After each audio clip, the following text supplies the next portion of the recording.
All right, good morning. It's good to see you once again. This is my doctor on this very chilly morning, but I hope you're keeping warm. And being a holiday, we wish you a lovely, lovely Moi day.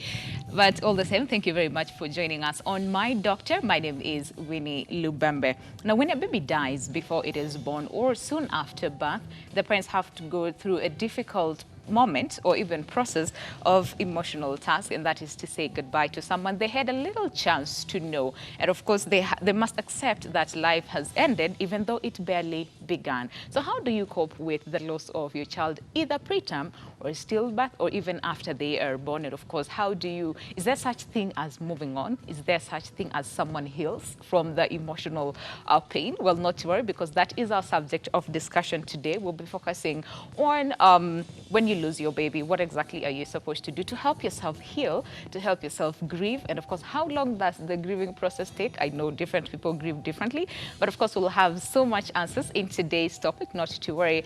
Of course, I have my psychologist and also a mother with me on set who lost her baby. Today we are talking about dealing with the loss of your baby. How do you move forward? And just as we've seen from the video, different people grieve differently, and there's no right or wrong way of grief. You go through it the best way you think will help you heal. But of course, to help us delve more into the topic of discussion, I have with me two lovely ladies.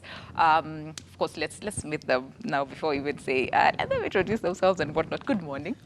How are you doing today? Yeah, Thank you very much for joining us. You all look lovely. thank you. And on this chilly day, so like you're brightening up the day, which is a good thing. All right, so we'll start with you. Can you introduce yourself? Yeah, good morning, everyone. My name's Esther Wagura, and I thank God to be in Ebru studio today. All right, Karibu sana, and Welcome we're on glad board. to have you. Thank you. All right. My name is Wandia Karabo. I'm also happy to be here. I'm a counseling psychologist in private practice. All right. Okay. Karibuni sana to both of you. And now, like we've seen from the video, grief, no one predicts when we will lose a loved one, either a child, either a parent, either, a friend. No one predicts when this will happen. And we're sometimes never prepared.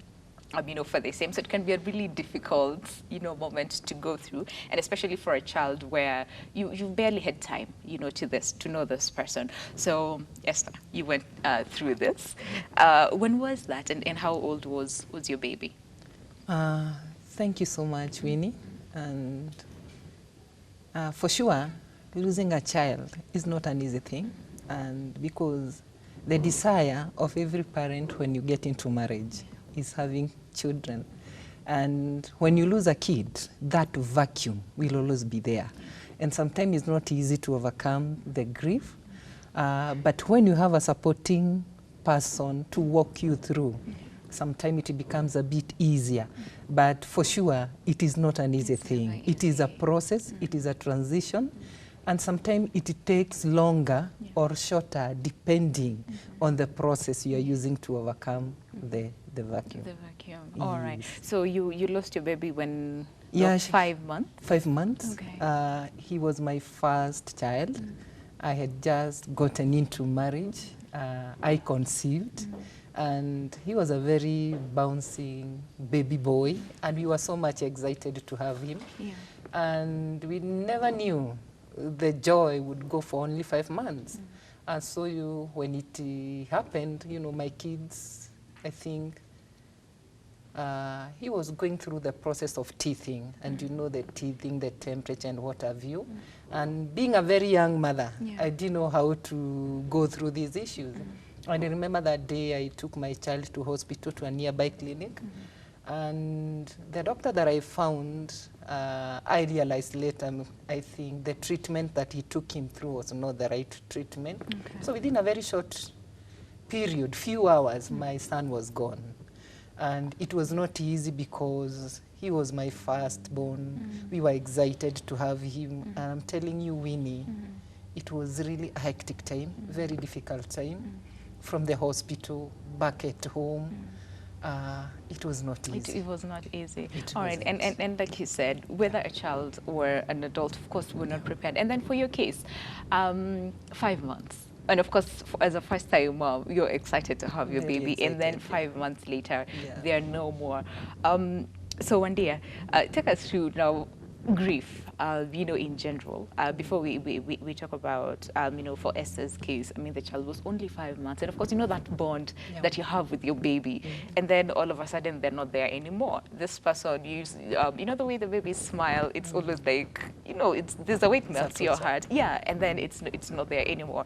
So first of all, let's just talk about grief in general. What exactly is grief? And is there a right way and a wrong way to grieve? Okay, grief is an intense feeling of sadness that someone gets when they have lost a loved one. It could be a child. It could also even be like a loss of a limb or even loss of a job. So somebody is in intense pain, emotional pain. And there's no right or wrong way of grieving because every person is unique, and so everyone deals with it differently. Yes. All right. So can you say that parents ever get over it, over the loss of their child? Is there something like that? Much as, yes, Esther is now a parent to two more children. Yes. So do they ever get over it and be like, yeah, I had a son or I had a daughter and they passed on and I have more children and then life goes on? I don't think you can say you ever get over the loss of a child. But I think as you go through the process of grief, you get to a stage where you get to acceptance levels and now move on. But you'll always remember that child. Yes. Okay. And then there's also another aspect where people, and I'm pretty sure you went through this, where people come to see you, all right? And sometimes they don't know what to say, all right? And some might be like, don't worry, maybe this was God's plan, or you'll be okay, or at some point you will have to move on, and all that. Is that the right thing to say to someone? Or what are you supposed to say? Because I know I've talked to so many people, and they're like, sometimes it's really difficult. Yes, we are grieving with, the person who's lost a loved one, but sometimes we don't even know what to say. So sometimes in the process of not knowing what to say, you end up saying things that, you're not supposed to say. So for someone like that who's probably watching us and they sometimes don't even know what to say, what are we supposed to say? Are we supposed to just be there for this person, or how are we supposed to conduct ourselves in the process of grieving with the parent? Okay, the best thing to do is, to just be there, the presence of yourself there. Be there and try and anticipate what her needs are, or their parents' needs are. For example, if it's hosting guests, because perhaps she's not able to face the visitors in that situation, so perhaps you could be there, the one receiving guests, helping organize things there, just being there. And of course, if the friend wants to cry, you can offer a shoulder to cry on, because most times people don't know how to help and end up saying insensitive things, even if that was not the intention. All right, and what are some of those things that's maybe considered insensitive to say at that point? So just people know, all right, so that they don't say, well, we don't know what to say, so we just said something. So for some, for example, if it's a stillbirth, people may say, you didn't even know the baby, they may just tell you can try again. You may tell her, because he was a small one at 5 months, he wasn't even a big baby, so you'll have another chance to go through that. People say all sorts of insensitive things like those. Okay. But they mean well most of the times. Yeah. It's just that it's not the right time, yes, or the right place to say such things. Yes. All right, Esther, did you have those cases where people would say some of those things to you, and how did that make you feel? Yeah, for sure, I went through such issues, and when you lose your kids, especially when people visit you, and maybe they come with their kids, and you have lost your kid. So that itself is something that really injures one's, and it's like you don't want even to sit with them. You want to be alone. And it's like that sensitive part becomes so much, I became so much sensitive to a point that I really wanted to be alone. Yeah. And sometimes, as the psychologist is putting it, they mean well, but sometimes because we are so much injured, and sometimes they also don't know what to say at that particular time. Some will come and tell you, sorry, Esther, you are still young, you will have another kid. But they cannot understand the bond that was there between With you your and kid, baby, the yes. attachment. And you know, there is a lot of things that is going on in your mind. So I would even advise when such an issue happens and you want to visit such kind of a person, avoid even visiting with your kid. Because the moment one sees that kid, definitely your mind goes back to your yes. child. So it's not easy, but sometimes I may not have the right words or the statement, but it is good to be sensitive and to read the signals of whoever is a victim of the situation. Okay. Yeah. All right. Now talk to me about, yes, your baby, and like you said, it just happened very, very quickly. Very fast, You know, you were never prepared for it. Your baby was okay, and then the process and then was misdiagnosed when they went to the hospital, and then they are no more. Yeah. What was that moment like for you? I'm telling you, Winnie, it was like I found myself in my own wilderness. I didn't know even what to do.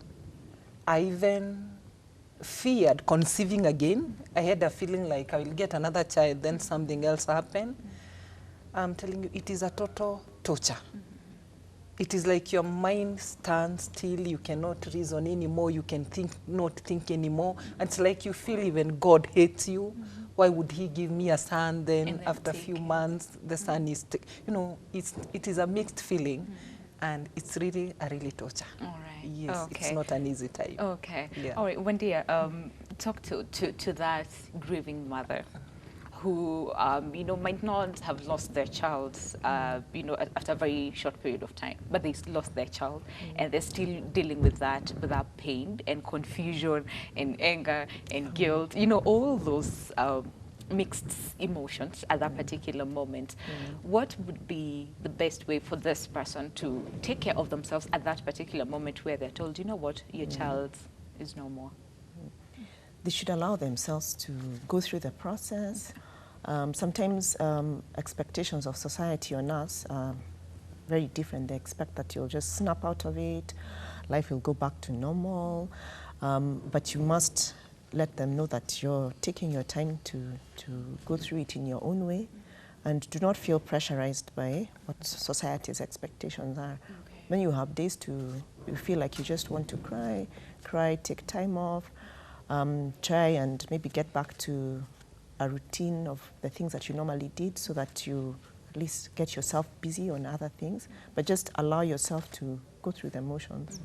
Okay, and this is before the burial, because of course, you know, the burial is where, like you say goodbye to this person, like you will never ever see them again, and that must be very, very difficult, you know, in the sense that this person is very young, like a very young person, and there's some other parents who probably it was preterm or stillbirth, and they never got to, you know, to be with the baby or even to bond with the baby after the birth. So talk to this mother who is like, okay, so how do, because like Esther said, she was even scared to conceive, because I mean, what if it happens again to my baby? So talk to this person out there right now who's watching us and thinking, I do not even know what to do. Okay, as I said previously, allow yourself to go through the emotions. Of course, many blame themselves, think perhaps if it was during the pregnancy that they should have done something, their diet, maybe they should have kept their antenatal visits and so on. Or after the baby came out, maybe when they were looking after them, they must have may want to blame themselves, because perhaps, like maybe Esther would have said, maybe I should have picked out some of these signs early, perhaps I should have gone to a different hospital. I mean, there's so many questions that the parent will ask themselves. But the first thing is that you should forgive yourself. You should forgive yourself and not feel, not feel guilty because you had done your best. So you have to tell that to yourself and then just prepare, and also allow people to know how they can, like let them know what you'd like them to do for you. Yes, because people, as we said earlier, don't know how to, they want to reach out, but they don't know exactly how to go about it. So if you let people know what your needs are, that would be good. It would make it easier for you. And what of those who tell you, please don't cry? it's going to be okay. Don't cry. All right? Is that the right thing to say to someone? Because, I mean, they're going through something. And then here you are, tell them, don't cry. It will be okay. You will get through this. Is that the right thing to say? I don't think it's the right thing to say, because we all deal with things differently. There's some of us who are more emotional, so we'll break down. There are others who numb it and try and go through the motions of life without coming to terms with it. But at the end of the day, they end up breaking down. So it's nice for you, it's important for you if you got in touch with your feelings and dealt with them instead of trying to numb them or, as I said again, about society's expectations of the way we should grieve. You should just let them know that this is the way I'm feeling and allow me to just get on with the process. All right. And for Esther's case, this was her first child. So, I mean, you're a new mom, you're excited about all those things, and then, you know, it doesn't happen anymore. But then again, there are those parents out there who have, like, other babies. So how does this person, suppose, break the news to, you know, the siblings that, you know what, your brother or your sister is no more? How do parents, you know, break this news to the other siblings? Okay, what we always advise parents, though of course it's difficult depending on how your communication channels are as a family, it's important to be direct or say the things as they are. Maybe depending on the age of the children, according to their understanding, and not use, you know, you're trying to give them a soft landing by telling them things like, oh, he's asleep, or she slept. It would be important to tell them that she died or he died, and she's not coming back, so that the child knows that there's no hope. Okay. I mean, that not really like there's no hope, but that there's no chance that the sibling will come back. Okay. And then also talk about it, involve the children in maybe the preparations that are there. For example, preparations towards the burial and so on, just involve them in that. But it's important to tell them exactly what is happening. Okay. Yes. All right. And for those, let's say they're very, very young, like at around maybe 1 year or 2 years or 3 years, and you know, when you tell them that this person died, they may not really understand what that word even means. So of course they will have to ask you, you know, very deep questions, and at that time you're also grieving, and you know, you don't want to sort of go deep into it because I mean you're also, you know, grieving you know, on at that particular point, and then the child, you know, asks you like so many questions. So what if they're not able to understand, you know, the word that this person died? How best do you break it down so that it's also not too hard for you as a parent? Okay, for example, maybe the child was unwell. You could tell them, you remember how your brother or sister has been unwell lately. We got to a point where the doctor said they've done all they could and there's nothing more that they could do. And so he has died. So you could do things like those. Maybe you have photos, baby photos you have of that baby. Maybe you can show the photos to the child, but use language that the child would understand at that level. Yes, and just say, maybe show them a photo, say he has died or she has died and she won't come back again. And just use the language that is appropriate for that age. Okay. All right, and of course, before we go through the stages of grief, Esther, talk us through now the burial and after. How was it like for you? In fact, after the burial, that is where the grief now starts. Yes. Because maybe during the mourning period, you have visitors around you, you have people to comfort you, you have people to talk to you, to keep you busy.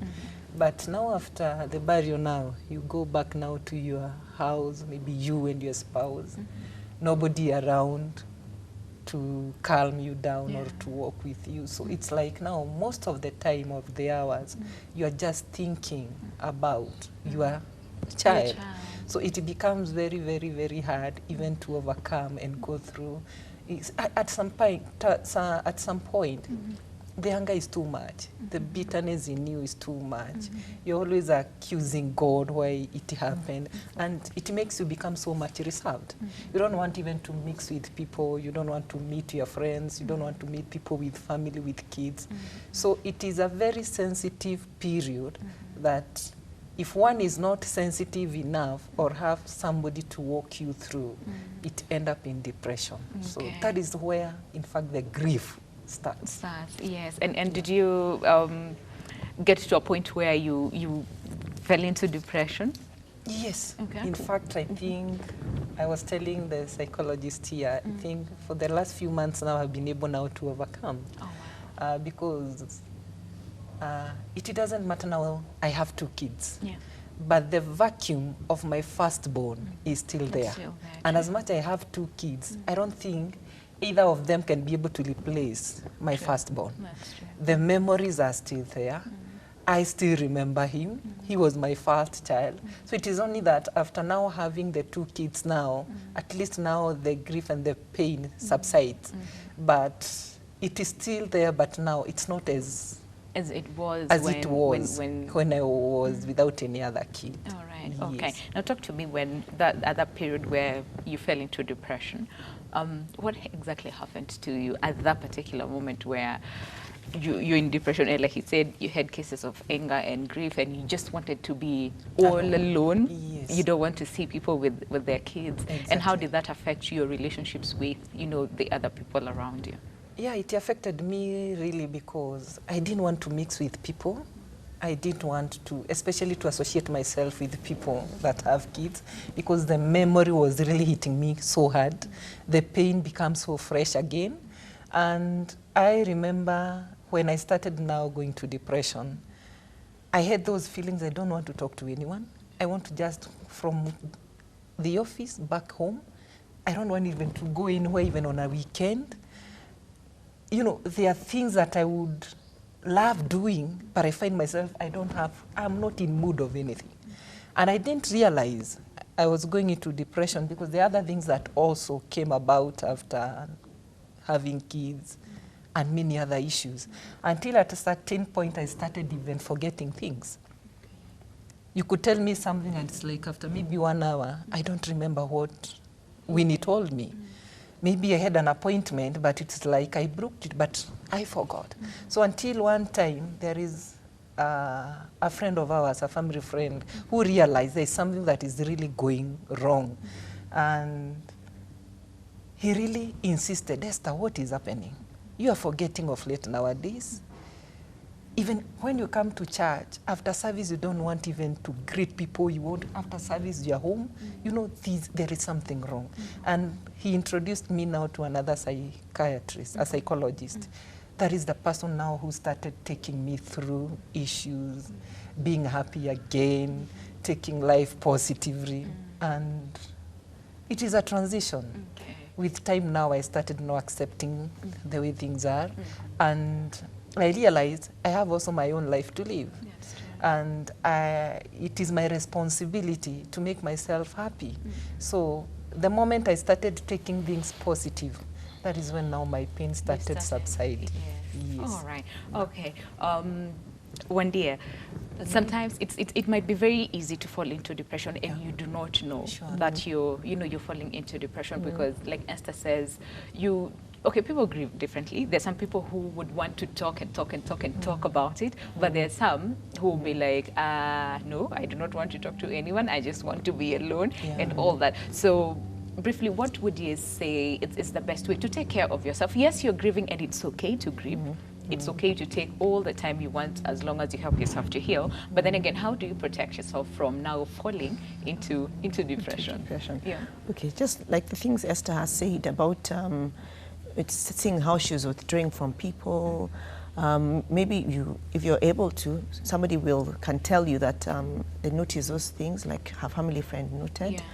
And then you begin, and if it's somebody that you consider to be a friend, somebody who is genuine, then you can begin to start assessing yourself and seeing that some things are not the way they used to be, and start reaching out for help if you can. Again, it doesn't have to be professional help to start with. It could be just talking to your spouse, even though your spouse is also dealing with his loss.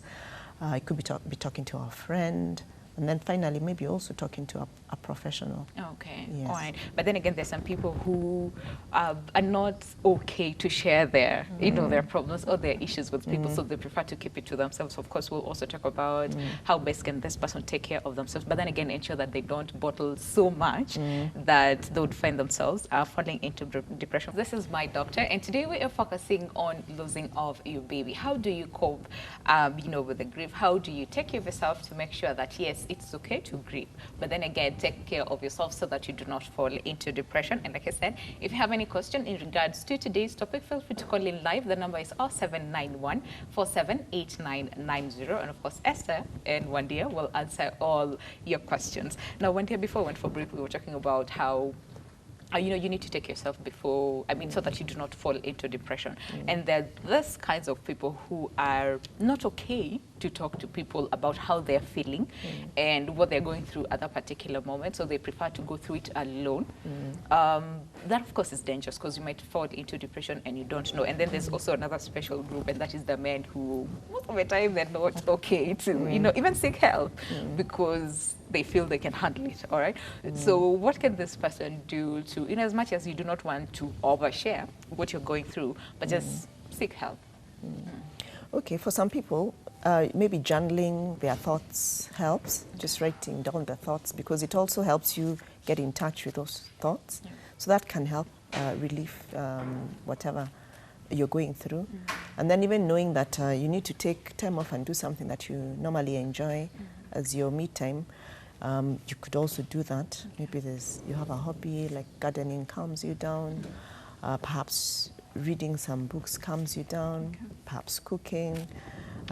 It could be just pampering yourself. So you could also look for something that will just keep you busy and take you away from that moment. All right. Yes. Okay, and like I said, journaling, it really, really helps to just put your emotions on the paper. All right, now take us through the different stages of grief very briefly, and then we'll also talk about some of the signs and symptoms of, grief. Okay, they can be divided into 5 main steps. There's the shock, and then there's the denial that comes with it. During the shock, of course, you sort of have a numbing feeling. You can't understand what has just happened. And so you're trying to dissociate yourself with the feelings of having lost somebody. Of course, denial, you can't believe that this person is actually gone. And then when it starts to sink in, it begins to become anger. You're angry at yourself, angry at the maybe medical personnel who are dealing with the child. Maybe you're angry at your spouse, the caregiver, if it was the baby was in the hands of the house help. It could be at school, maybe whoever was in charge of the child. And of course, at God. You're angry, you're thinking, how could you give me this child only to take him or her away? So there's that. And then there's a point where you're sort of bargaining and hoping that, like going through thoughts like, what if we hadn't taken him to that hospital? If I had fired that house help and I noticed that she was not very keen, if I had maybe been a stay-at-home mom to be more vigilant, maybe these things wouldn't have happened. So you're sort of blaming yourself and bargaining and hoping that maybe there was a better mom, the baby would have hung around. And so there's that bit. And then finally you get to the acceptance part, where you begin to look and see that this has happened. And I have to start charting my life without my loved one. Yes. All right. But it's all a process. Yes, and it takes time. Yeah, and sometimes they don't follow that order. Yes. You could go straight to anger. And then come back to acceptance and then go back to denial. Yeah, then get depression before acceptance. Yes. So it doesn't necessarily follow the sequence. Yes. Okay, but those are some of the things that, the processes that people go through. All right. Now, Esther, talking about all these stages, and like you said, you sought for help at some point, and how long did it take you to finally realize that, what, life has to go on, much as you loved this person and you wished your child was still here, but, they're gone. So how long did it take you to finally accept and move on, and how long did it take you before you conceived? And, Thank you, Winnie. For my part, I think it took long, because I think I took long to accept the situation and to work on myself and my bitterness and the anger that I was going through. But I think after around 6-8 years, that is when now, no, after 6 years, that is when now I accepted and I told God, now God, I think now I am ready and to move on. And that is when now I conceived. But still, there were those fears of, to me, that the whole period was so unpredictable to me. I didn't know now, as much as I was hopeful and I was ready now to have kids, but there was that fear back in my mind. If anything would happen to my kids, I was so sensitive. This sign, what will it lead to? So I was so much cautious and so much sensitive. But finally, I was able to go through it. But I think the process of depression has taken me so many years, more than 10 years. But finally, I thank God I have been able to overcome. All right. Yes. And then 2 children later, Yes. you lost your husband. Yes. Okay. So talk to me about that moment.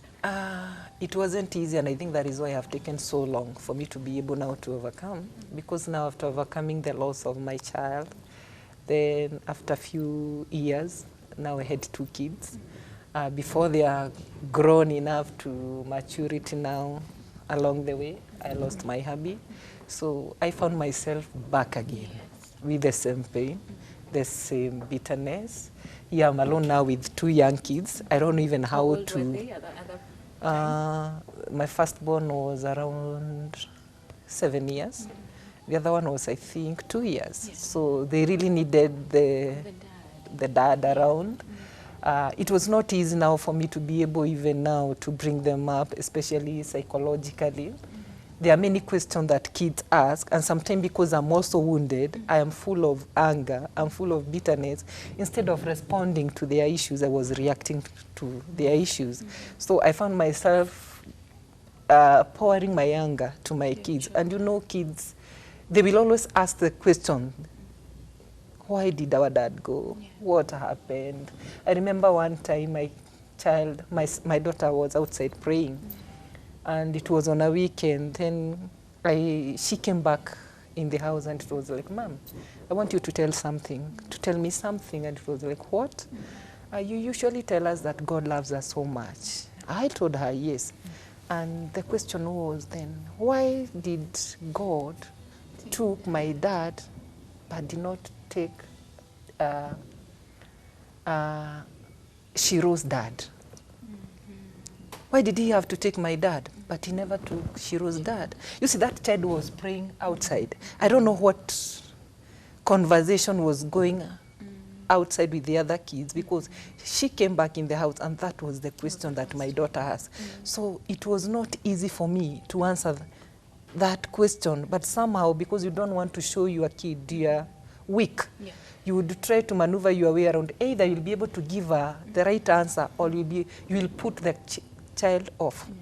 So many things were happening, and because I had no one to share these issues with, mind you, now the dad is gone, the responsibility of bringing them up is on me. It is me to provide. I am working, I am a professional, I am a career ready. There were a lot of stuffs that were going on. And during this process before the death of the dad, I had also walked another painful period, because he had a terminal sickness, he had cancer. Now fighting that process again, then losing him, then bringing the kids with that bitterness and anger. It wasn't easy. It was a lot. Okay, but we're glad you're strong enough and you're Yes, here I today am. to share your story with us. Sure. Wendy, talk us through, like Esther said, for her case, yes, the child, died a very long time, ago, and then the husband, passed on, and then, she's parenting very young children, and I'm sure maybe someone is watching us and thinking, I'm also going through the same. Maybe I lost my child, and I'm also a parent to, these other children. How best do I yes, I am grieving. Yes, I'm going through a very difficult time. But then again, I also need to be a parent to these children who are still grieving, and I don't even know how to do so. So how do you still, parent the grieving children as you also go through the process on your own? Like I had mentioned earlier, I'd said that it's important to, like when you've broken the news to the child, to also talk about the loved one. You shouldn't avoid the name coming up in conversations so that they also feel free, because they can also see that mom is struggling or dad is struggling. And so just make it comfortable for them to be able to talk about it. Try and keep their routine as normal as it used to be, so they don't now see that mom or dad is grieving and now all their attention, their energies are taken to that. They may even ask themselves, maybe that child was more special than them. So you will allow yourself to grieve, yes, but you'll try and maintain their life as normal as it is. And then again, when there are days when you're too overwhelmed to take care of them, you can look for a friend who perhaps can have them over for the night, or they can come and spend the day with them, so that you also take time out. Okay. All right. And can you take us some of the physical and emotional signs and symptoms of grief? Some of the physical ones would be, like the crying. You may have sleep disturbances. Most times people may lose sleep. And of course, with sleep disturbances, you may lose sleep, and then high fatigue levels make you lose concentration, forgetfulness, like Esther mentioned. You may have eating problems. Some people may eat too much, comfort eating. Others will starve themselves. They're just too sad to eat. Others have issues with self-care, like grooming. So you don't feel like you want to get out of bed. You don't even care to have a bath. You don't care to look nice. Your things are just so gloomy that you don't feel like coming out. Yeah. So there are those. You may have headaches. You may have just anxiety sometimes when the running tummy. And then there, of course, like the social aspects also, where you don't want to be seen in public. You don't want many people coming around. Like she said, you don't want to be around people with children. Of course, there are maybe the clothes and the toys that the child used to play with. You don't want to see them. And anyone that reminds you of the baby, you sort of want to keep away from them. So you can also go through that. You can also have issues with your spirituality. You're angry at God. You feel He does not really love you. Why did He do this? So you may be angry at that. Yes. All right. And I'm talking about giving away like toys and even clothes. I was listening to another lady's story, and we're saying that people are telling her, no, you need to give away those toys and clothes so that you heal faster, or so that you forget. But like he said, at the end of the day, you never forget this person, whether it was stillbirth, whether it was like 2 months or 5 months or even 10 years, you never ever forget, and nothing can ever replace the love that you had for this person. We are talking about the loss of your baby. How do you cope with this? How do you take care of yourself? And how, let's say you are a parent to other children, how do you make sure that, yes, in the process of you grieving, you also take care of your children? Well, we have those answers on this topic, on the discussion today. But just in case you have any other question in regards to the topic, feel free to call in live. The number is 0791478990. Now, Esther, to you.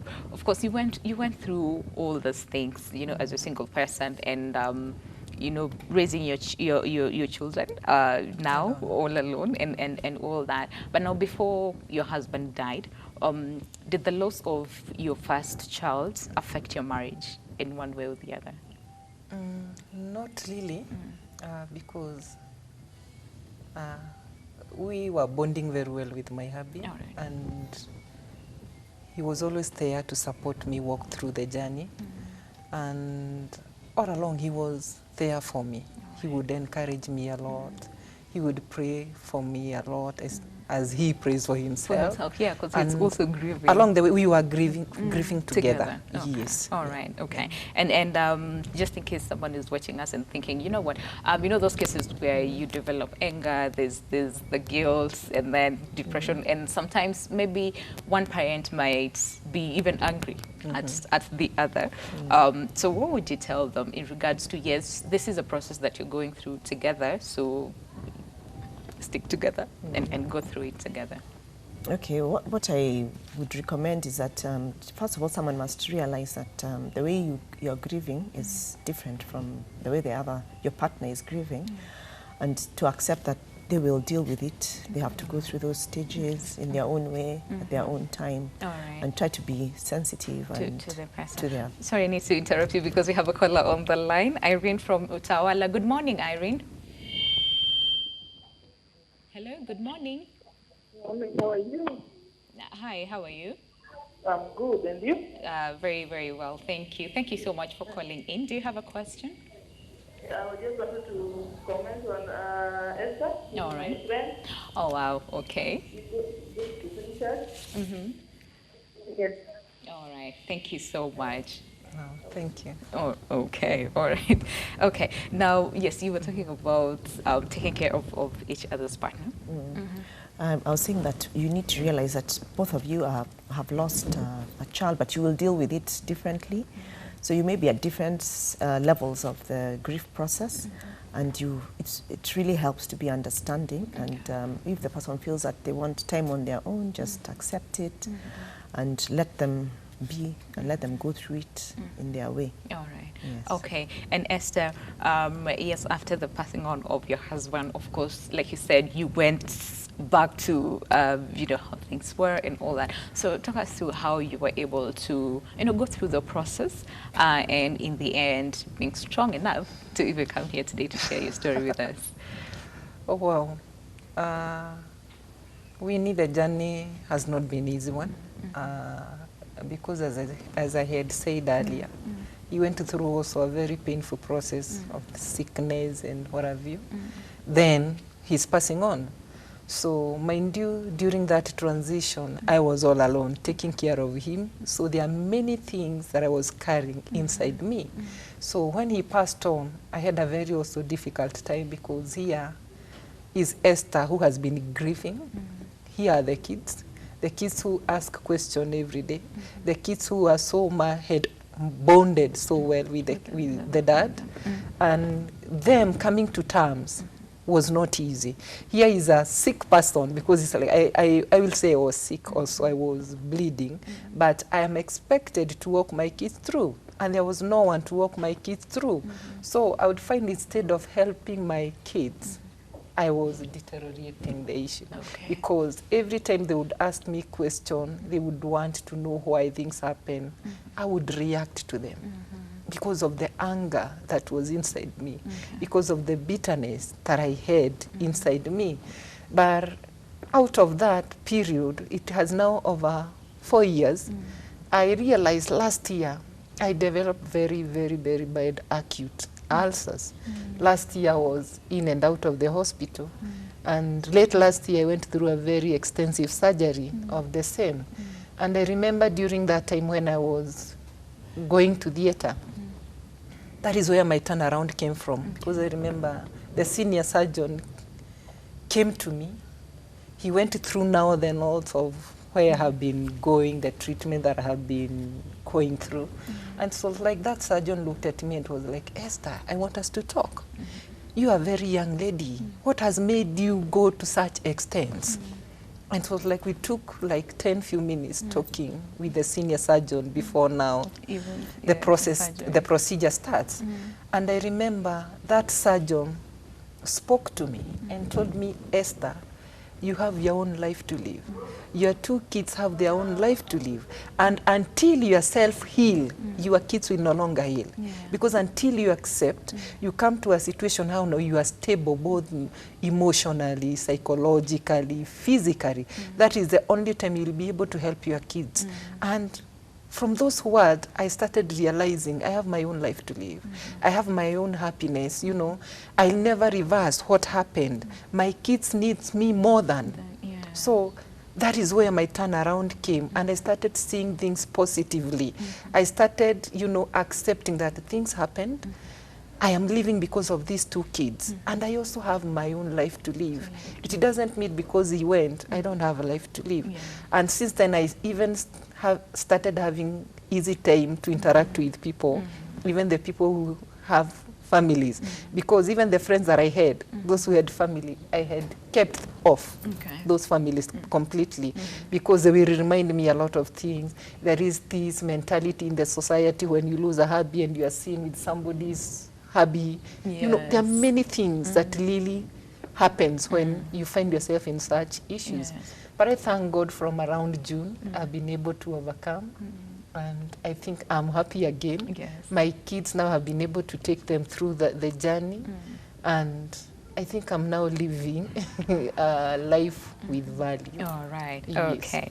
And but what maybe I can say, I will be lying to say that I will never forget about my hubby, about my kid, about the issue that I have gone through. It is only by the grace of God and, you know, choosing to be positive in every aspect of life, in every aspect of the stage that you are walking through to. So if you remain positive, you focus on God, you also have, he rewards us in a very great way. And it doesn't helps us to walk through. And it doesn't mean that you don't love them anymore. No, would you choose to just focus on life and moving on, you know, in life? All right. Now, one day we only have like 2 minutes to go. So someone might be like, yes, okay, fine. I have gone through all the processes of grief and all that. I have sought for help, you know, went for counseling, but it's not going away.